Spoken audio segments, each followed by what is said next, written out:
Powerful people don't see the world the way you do. They move inside a web of alliances, subtle exchanges, and unspoken debts. They don't call it friendship, they call it leverage. And that's the first law of social climbing. To connect with power, you must understand that no bond is ever neutral. Every connection either raises or lowers your position in the invisible hierarchy that governs all human relationships. Most people fail here because they treat the powerful like people, not systems. They think being liked is enough. They think admiration, respect, or even hard work will open doors. It won't.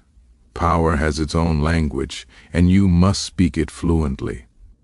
Machiavelli knew this centuries ago when he observed that favor with rulers was not earned through virtue, but through usefulness. To be useful to someone above you is to become part of their machine. To be admirable but irrelevant is to be invisible. So the first law is simple. Never approach power as a beggar. Approach as an answer. The moment you show need, you've already lost status. The moment you show value, you change the dynamic. People with power are surrounded by takers, advisors, flatterers, parasites disguised as allies. They instantly feel when someone adds weight to their empire or drains it.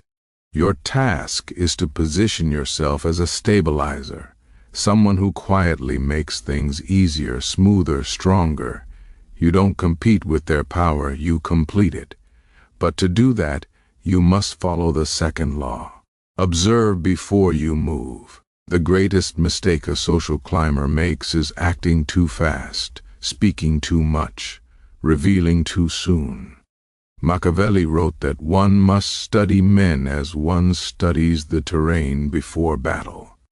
The powerful often hide behind personas, but their real desires, fears, and insecurities always leak through subtle cracks, tone, timing, who they listen to, who they interrupt. You are not there to impress yet.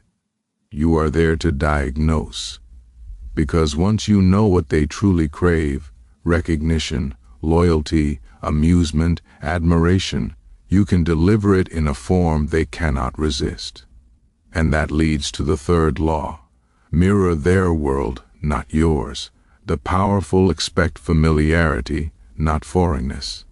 They trust those who reflect their values back to them, even subtly. You don't copy, you harmonize. If they are pragmatic, you become practical. If they prize exclusivity, you speak in the language of rarity. It's not about deceit, it's about rhythm. When you match their rhythm, they stop feeling they're dealing with a stranger. They start believing you get it. And in that moment, your outsider status begins to fade. But harmony alone is not enough. Which brings us to the fourth law. Maintain mystery in your value. You must never appear fully known. When you reveal everything you can offer, you become a product, and products are replaceable. Machiavelli's genius was in understanding that partial revelation creates demand. You want them to sense that you have more depth than you show, more reach than you display, more connections than you admit. When they sense there's something you're not saying, curiosity replaces indifference. You go from being one of many to one of few.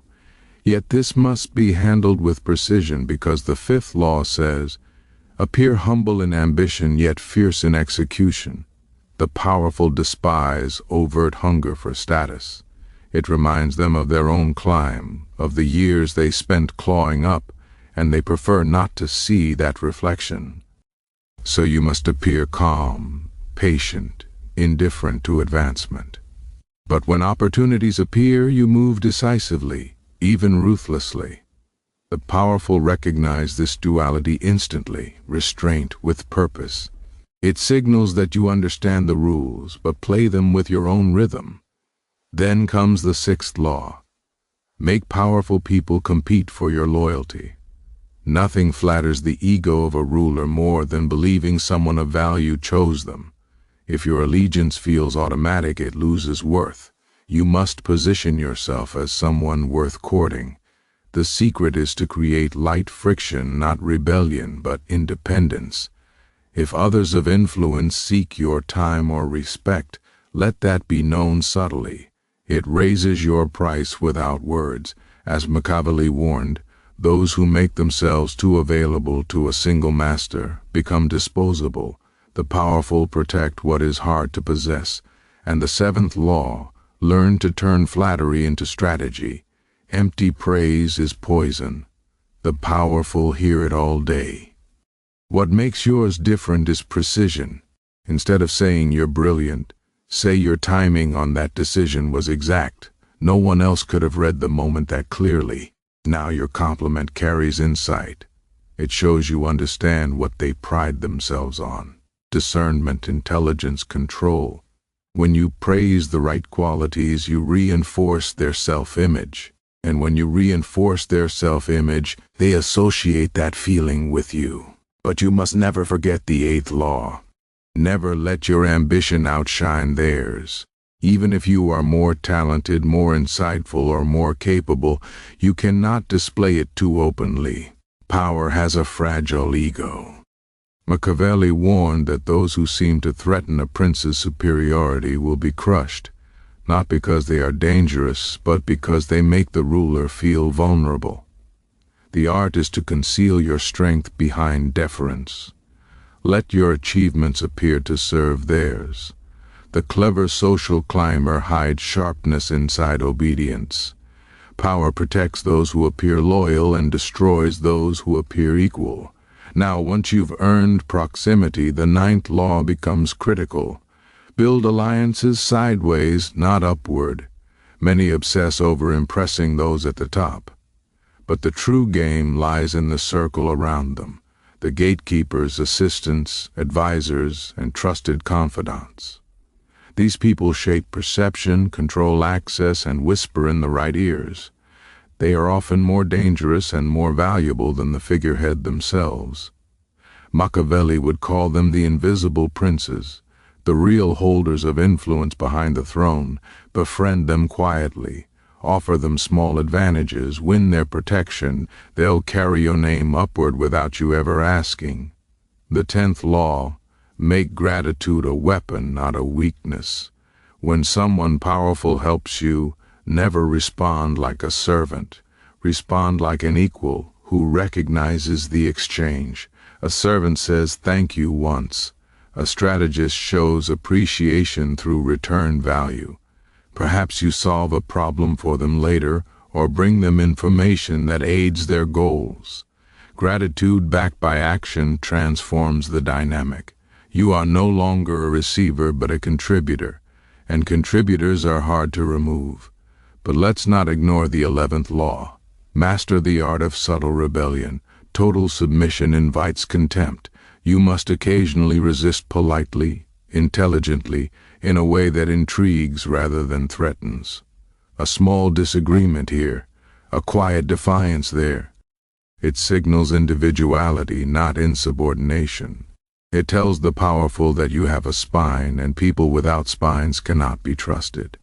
Machiavelli observed that those who flatter without boundaries soon lose credibility, but those who know when to say no carefully and with reason gain respect. The key is to disagree as if you're protecting their interests, not attacking their authority. The 12th law flows from that. Control your visibility. Exposure is seductive but fatal if mishandled. When you are too often seen, your novelty fades. When you are rarely seen but always remembered, you become mythic.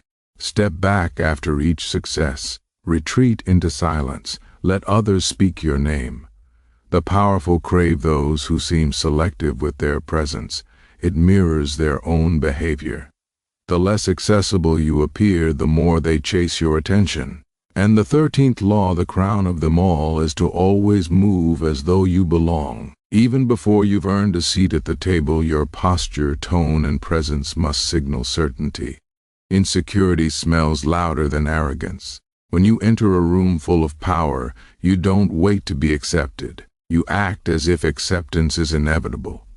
Machiavelli would say that fortune favors the one who appears already favored.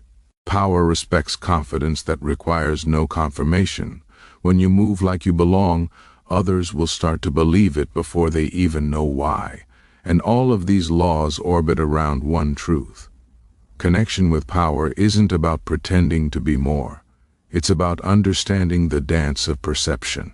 It's about offering presence instead of pleading, precision instead of flattery, control instead of chaos. The powerful aren't looking for equals.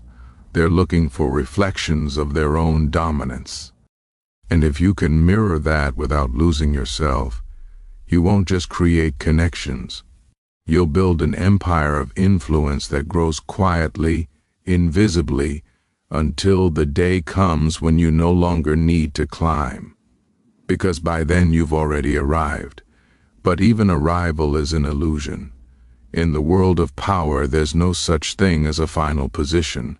Every circle, every alliance, every bond is fluid. What elevates you today can bury you tomorrow. Machiavelli understood this instability better than anyone. His secret wasn't just knowing how to rise, but how to stay elevated without becoming a target. That's the hidden continuation of these laws. How to keep your connections alive, valuable, and strategically aligned without ever being trapped by them. The next principle is subtle but vital. Never become predictable. The moment powerful people can fully anticipate you, they lose curiosity, and curiosity is what keeps them engaged. Predictability kills fascination. You must occasionally shift tone, direction, or energy just enough to stay unreadable. That doesn't mean chaos. It means being capable of surprising them without ever alarming them. Maybe you're the calm one who suddenly brings a brilliant idea to the table, or the quiet one who acts decisively when no one expects it. That spark of unpredictability creates an emotional hook. They remember you as the one who could always be counted on to break the monotony of their world. But unpredictability only works if grounded in control. So balance it with the next principle. Learn to vanish strategically. Silence is power's favorite ally. When you disappear for a while, people start wondering where you went, what you're planning, whether you've advanced somewhere else. That curiosity keeps your name circulating. The powerful respect those who know how to withdraw. It signals independence. You're not orbiting anyone's gravity, you have your own center. When you return with momentum, a win, a story, an insight, something that justifies your absence. Every reappearance should feel like an event, not an accident. And this connects to a deeper layer. Your social image must always seem slightly larger than your actual status. Appear just above where you stand, not below. People rarely invite those they perceive as beneath them. They invite those who could slightly elevate the room. If you're still unknown, act known. If you're in small circles, speak with the calm certainty of someone used to bigger ones. This creates what Machiavelli might call anticipated prestige. People treat you as you seem to be becoming, not as you are. And when they do, your reality eventually catches up to your image. Still, there's danger in building impressions. Which brings us to another principle. Never compete for attention directly. Let others exhaust themselves performing for the spotlight, while you build quiet credibility behind it. In every hierarchy, there are performers and there are architects. Performers seek applause. Architects create the stage. The powerful respect architects, those who influence outcomes without needing recognition. If someone else needs credit, let them have it. It's a short-term currency. Influence is long-term wealth. The most Machiavellian operators in history never demanded acknowledgement. They made themselves indispensable, and that was enough.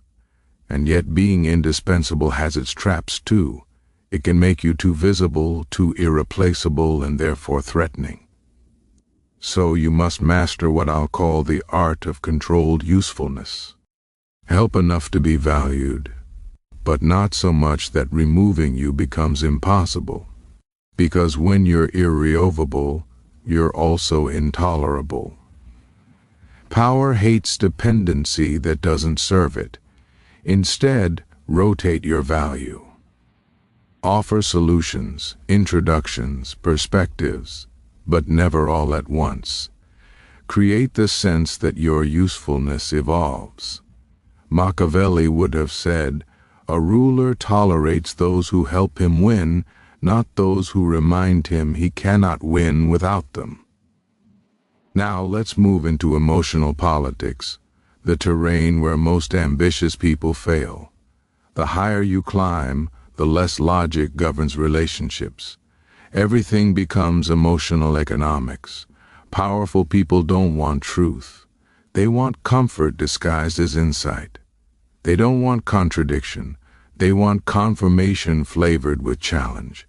They want to feel smarter after talking to you, never smaller. So the way you frame your ideas becomes your real power.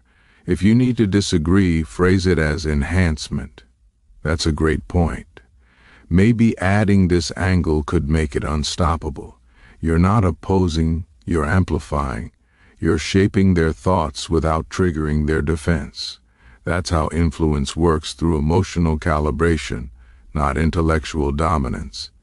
And because of that, the next rule becomes indispensable. Always be the calmest person in the room. Power gravitates toward emotional stillness. The loudest voice may dominate attention, but the quietest one often commands respect. When others panic, stay composed. When they argue, listen. When they react, analyze. Stillness radiates control, and in any hierarchy, control is magnetic. Machiavelli taught that fear is not always enforced with violence. Sometimes it's earned through calm unpredictability. When people can't tell how you'll react, they proceed carefully. Your restraint becomes its own authority. From there comes the next principle, perhaps one of the hardest. Make powerful people feel safe in their insecurity. Every person of power carries hidden doubts. They worry about betrayal, relevance, loss of control. Your task isn't to exploit those insecurities. It's to soothe them subtly through trust. Let them feel that you understand without judgment. Share your insights privately, never publicly. The more someone believes their weakness is safe with you, the more they bind themselves to you emotionally. They may never say it aloud, but they'll start defending you in rooms you've never entered. That's real social leverage. When people with power protect you because you hold their unspoken fears, then comes a critical inversion. Never make them your entire focus.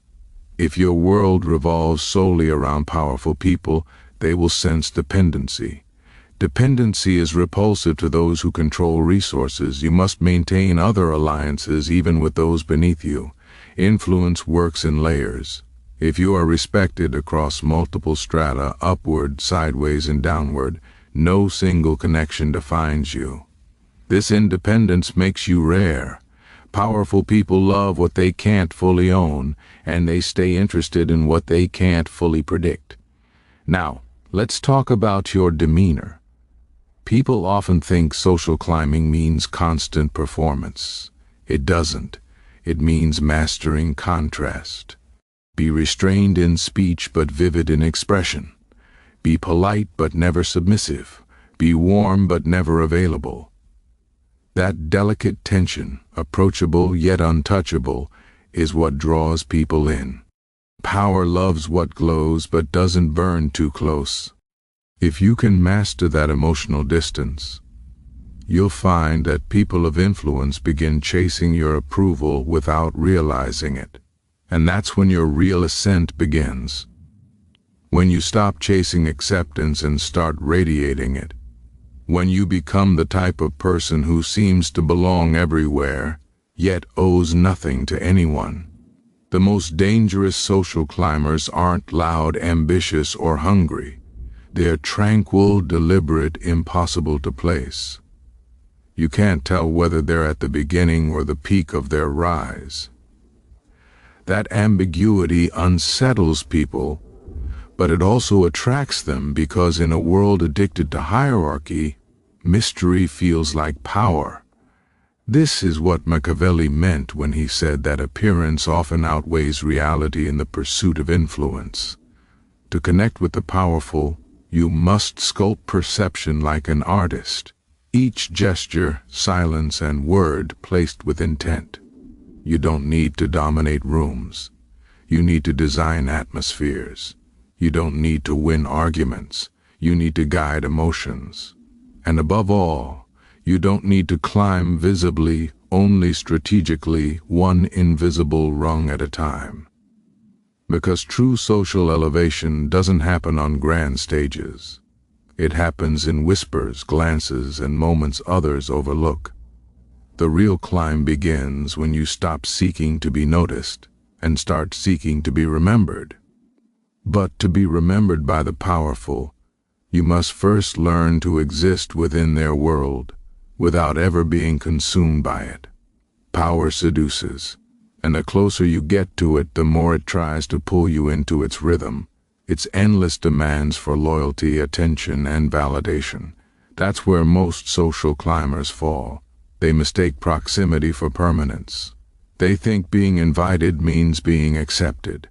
But in truth, every room of influence has two kinds of people: those who are useful and those who are used.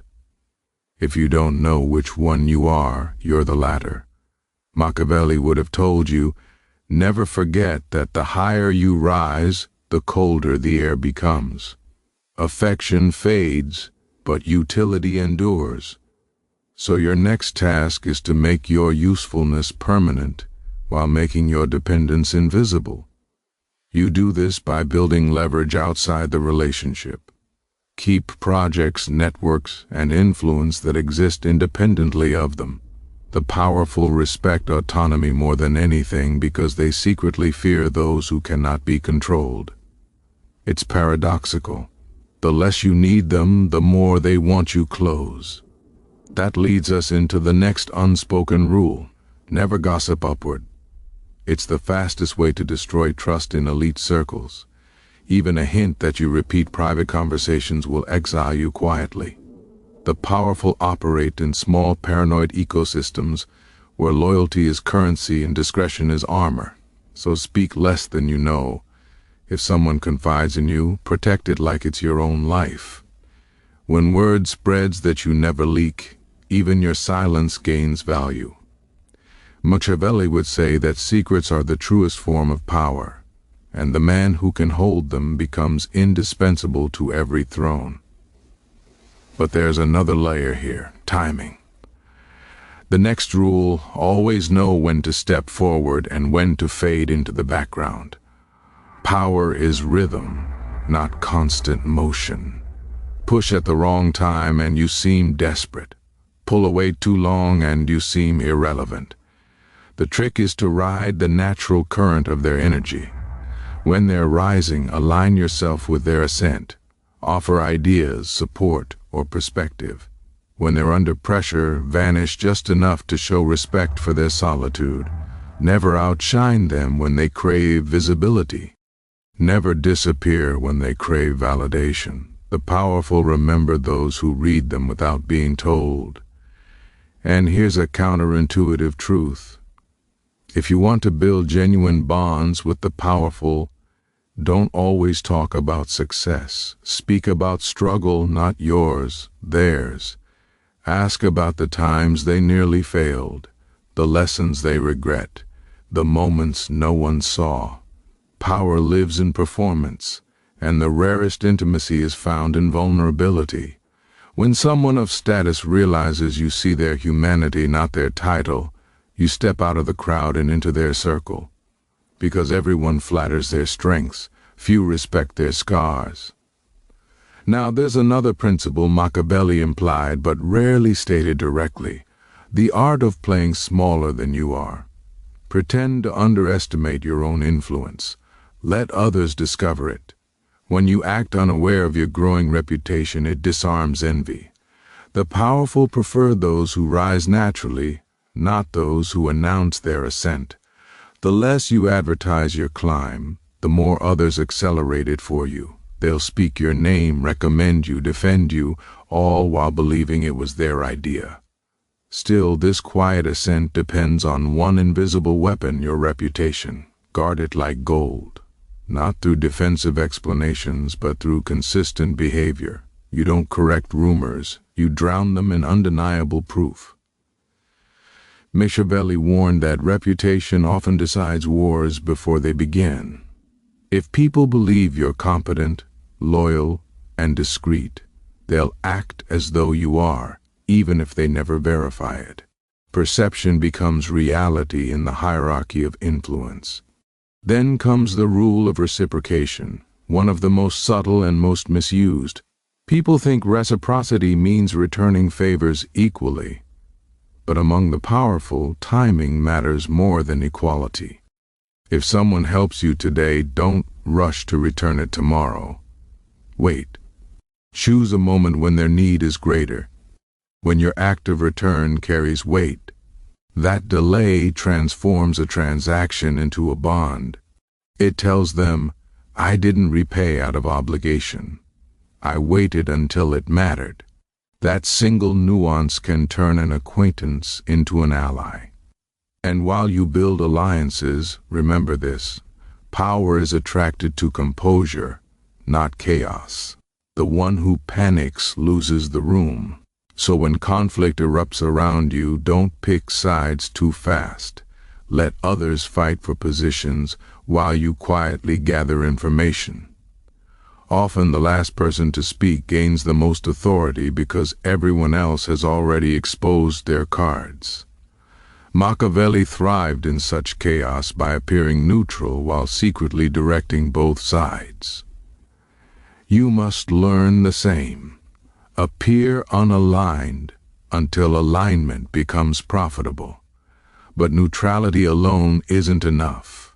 Eventually, you must project influence, not loudly, but atmospherically. Influence begins when people start anticipating your opinion before you speak. You build this by asking surgical questions, not by giving speeches. Ask things that reveal intelligence without demanding attention. Over time, people will start deferring to you unconsciously. They'll wait for your reaction before forming their own. That's when you've shifted from participant to silent authority. There's a moment in every climber's journey when they realize they no longer chase introductions. Introductions chase them. That happens when your presence creates advantage for others. Maybe you attract respect or calm or opportunity just by association. The powerful collect people like that, not because they like them, but because being near them enhances their own image. That's your ultimate leverage, to be seen as the one who upgrades a room merely by existing in it. But that kind of aura can't be faked. It's built from the quiet discipline of consistency, from showing up on time, dressing with subtle precision, speaking with measured intent, and doing what you say you'll do without ceremony. The world of influence is built on whispers, and every whisper about you either raises your name or erases it. Machiavelli would remind you that the climb itself is not the goal. Transformation is. Each encounter with power must change you, sharpen you, refine your emotional control, until you no longer feel intimidated by titles, wealth, or status. Because when you reach the point where you can sit beside power and not feel smaller, you've already transcended it. And when you can see power not as something to bow to, but something to understand, you'll realize that social climbing isn't about manipulation. It's about mastery of perception, rhythm, and restraint. The world bends to those who move with invisible authority, those who don't rush, those who don't beg, those who know exactly when to step forward and when to let others pull them closer. But even once you're pulled close, your real test begins. Proximity to power is like standing near a flame. It can warm you or consume you depending on your discipline. Every powerful person radiates an orbit of temptations, favors, recognition, shortcuts. These are designed to seduce you into dependence. The clever social climber knows how to accept benefits without surrendering autonomy. That's the difference between those who stay in control and those who become pawns disguised as protectors. The key is to take without being taken. When someone offers you opportunity, never act like it's salvation. Treat it as alignment. Frame your gratitude as partnership. Say less, thank you, and more. This will allow me to contribute better. It's a subtle shift, but it keeps you level, because once the powerful feel you owe them, they'll start testing how far that debt goes. And when you decline a command wrapped in kindness, they'll remember it, not with anger but with respect. It signals boundaries, and power secretly respects those who possess them. Another silent rule: never enter a room to prove yourself. Enter to observe, align, and absorb. The moment you try to prove, you give others the authority to judge. The moment you listen more than you speak, you become the evaluator. Machiavelli believed that those who rush to impress become enslaved by the opinions they seek, but those who appear content to simply understand will always seem more confident. Because confidence isn't loudness. It's quiet self-certainty that needs no validation. Still, you can't remain silent forever. When you do speak, make your words weigh something. Don't talk to fill silence. Talk to end speculation. The powerful don't have time for chatter. They listen for signal, not noise. So make your speech deliberate. If they ask for your opinion, don't rush. Pause. The pause alone builds gravity. Then answer with precision, as if you were sculpting your words from stone. People of power will lean in not because of what you said, but because of how deliberately you said it.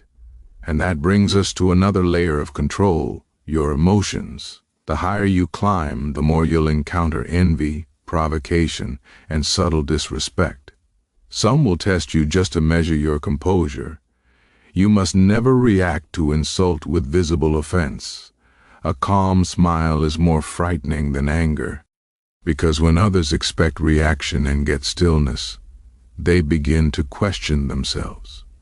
Machiavelli would call this emotional supremacy, the ability to remain unreadable in moments designed to expose you.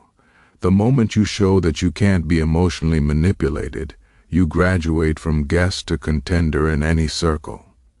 Now, there's a paradox here. To rise socially, you must connect deeply without ever attaching emotionally. Affection clouds judgment. It makes you loyal to people instead of to purpose. And the powerful world is ruthless with sentimentality. You can care, but you cannot depend. You can empathize, but never idolize. Treat everyone as human, but no one as essential. When people sense that you could walk away at any moment, they handle you more carefully. Detachment in this world isn't coldness, it's armor. Yet detachment doesn't mean distance. You must still radiate warmth. Influence is not gained by intimidation alone. It's gained through ease. The powerful surround themselves with tension, competitors, and fear. If you can make them feel relaxed while still commanding respect, you become irreplaceable. Machiavelli hinted at this balance, the rare ability to make a ruler feel both superior and safe. The safest way to do that is to project confidence without competition, intimacy without intrusion. Be their quiet stability, not their storm. And here's something few ever grasp. Humor used wisely is one of the greatest social tools in existence. It disarms, connects, and signals emotional intelligence. But it must never feel performative. Laughing at the right time shows empathy. Forcing laughter shows weakness. A single well-timed comment that lightens tension can achieve more than 10 strategic compliments. Humor at its best is the language of equals. It momentarily erases hierarchy. If the powerful can laugh with you, they start seeing you as part of their inner circle. rather than an outsider seeking entry. Still, laughter doesn't last, memory does. That's why the next rule is about residue. Every encounter must leave a trace. People rarely remember details, they remember impressions. After speaking to you, the powerful should feel one of three things: curiosity, admiration, or reassurance. Anything less means the moment was wasted. The best way to leave that trace is to say something that lingers, an idea, a phrase, or even a question that replays in their mind later. You're not trying to dominate the conversation, you're trying to echo in it. And to build that kind of resonance, you must become what Machiavelli would have called a student of pattern. Study how influence moves in rooms. Notice who talks to whom, who interrupts whom, who laughs at whose jokes. These are signals of power distribution. Learn them quietly, and soon you'll navigate social structures with surgical precision. You'll know when to speak, when to vanish, when to praise, and when to withhold. Every moment becomes a chess move, and you'll stop playing checkers with people still seeking attention while you're building influence. But all this strategy, all this restraint means nothing without one essential trait: patience. The climb to connection is not measured in meetings, it's measured in impressions compounded over time. You don't conquer a hierarchy by bursting into it. You seep into it slowly, invisibly, until one day no one remembers when you arrived, only that you've always been there. And that's the invisible Machiavellian art. To rise without visible ascent, to become vital without anyone noticing the moment it happened. The world of power rewards not those who declare their worth, but those whose worth becomes quietly undeniable. And once your worth becomes undeniable, the game transforms. You're no longer the one trying to enter the room. Now you're shaping how the room feels when you're in it. But this stage demands a different kind of intelligence, a deeper one. You can no longer just seek connection with the powerful. You must now sustain it. And sustaining it requires something few people ever master: psychological distance wrapped in social closeness. You must learn how to be trusted without ever being fully known. Here's where most falter. They confuse familiarity with influence. They get too comfortable, start speaking too freely, and forget that in the presence of power, every word has weight. Machiavelli warned that the downfall of many promising courtiers came not from betrayal but from loosened tongues. When people of influence feel you're too open, they stop viewing you as mysterious and start viewing you as manageable. So you must guard your thoughts like state secrets. Reveal only what strengthens your image, not what satisfies your urge to be understood. Power rewards enigma, not confession. But that secrecy must never feel like distance. You still need to project connection. So master the art of selective intimacy. Tell small human stories, moments that reveal empathy without vulnerability. Maybe a brief tale about a mentor, a small failure that taught you precision, a fleeting insight about people. These fragments make you relatable while still keeping your inner life hidden. The powerful don't want to know your depths. They just want to feel that you have them. Now, once that rapport is built, your next move is to subtly redirect their perception of value. To go from being seen as useful to being seen as essential. Use competence to enter. Use insight to remain. Show that your thinking saves them time, protects them from error, or helps them read others more effectively. The person who can simplify chaos for the powerful becomes a quiet necessity. Machiavelli's courtiers didn't survive by being charming. They survived by being the rare few who made rulers feel safer in uncertain times. That is the highest form of influence, to become a source of clarity in an environment that thrives on confusion. But clarity must come dressed as suggestion, not correction. You never tell the powerful they're wrong. You show them a better path that feels like their idea. Instead of saying this won't work, say, what if we adjusted this slightly? The goal is to steer without appearing to steer. When they repeat your idea later as their own, don't correct them. Smile inwardly. Influence isn't ownership of ideas, it's ownership of outcomes. There's another layer you must understand. Hierarchy is emotional theater. The powerful constantly perform certainty for the world, but behind closed doors, they oscillate between confidence and paranoia. They live surrounded by loyalty that's rented, not earned. So the most magnetic kind of person to them is one who feels unshakably consistent. You don't rise and fall with moods. You don't flatter today and withdraw tomorrow. You're a calm, enduring presence, the quiet mirror that reflects their stability back to them. Now, here's something Machiavelli never said outright but practiced flawlessly. You must manage envy with precision.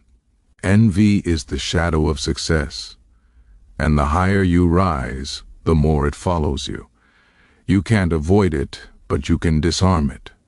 When someone feels threatened by your competence, redirect attention to your loyalty. When they envy your rise, attribute your success to luck or mentorship. Downplay what they can't handle. Because power doesn't always attack openly, it often undermines through whispers. Your humility, even if strategic, is your shield. And while you're protecting yourself, remember to cultivate your replacements. It may sound counterintuitive, but nothing terrifies the powerful more than people who seem irreplaceable. They start imagining how to remove them. So, you do something no one expects. You empower others. You introduce new talent, delegate small victories, make others shine under your orbit. It signals confidence and security, and in the process, you weave a quiet web of loyalty beneath you. Power that depends on one person is fragile. Power that flows through many who owe you is indestructible. Another secret: never mirror desperation. The powerful test people constantly, not through what they say, but by how others react to their absence. If you lose composure when they go silent, you've failed.